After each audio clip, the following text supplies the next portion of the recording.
We usually do shift change at about 7:30 in the morning. And again, like I say, you get a half hour to kind of, get your bearings when you walk in, and then we have a muster. So basically we meet in the room adjacent to here actually, and we just go through what's going on in the institution. What inmates are confined, how many appointments are going on throughout the day, just the day, like basically what's going to happen throughout that day.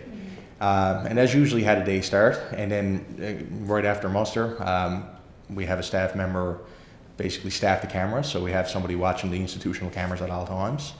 And then we just start serving meals, and it's just a regular routine from there. One thing that kind of sticks in my mind is a lot of the inmates here, they really got nothing on the outside. So I mean, we become their friends in here. So I mean, we kind of converse that way with them. A lot of these people are confiding in us with a lot of their personal stories, their personal, their upbringings. You kind of become their therapist sometimes. And that's a big part of it. You kind of gotta, you gotta have empathy when working this job, and that's what a lot of people don't get. They just think that we're, these big ranks with uniforms on, but we're not. Like I say, we do have a lot of empathy for these inmates in here, and we do treat them as such. The very most important thing is keeping the public safe.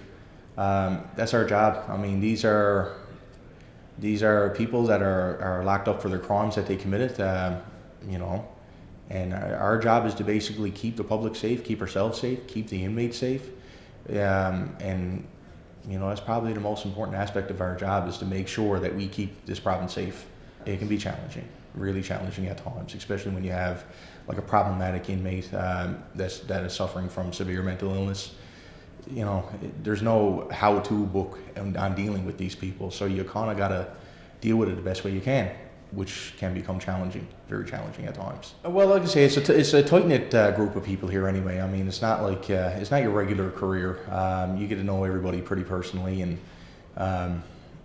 you're working with them 12 hours a day when you're working a unit. So I mean, you get to know people that work here very well.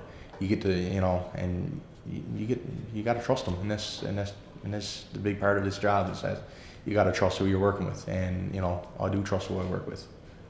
They become your support system. I mean, you confide in them with a lot of your secrets, and that's a big support system for us. Is everybody got each other's back here. They're a great bunch of people to work with, and they become family. A CO that actually work here is the godfather of my child. You just become personally attached to these people that you work with, and you trust them with your life. And that's the big thing about working here, is that the people you work with, you trust with your life.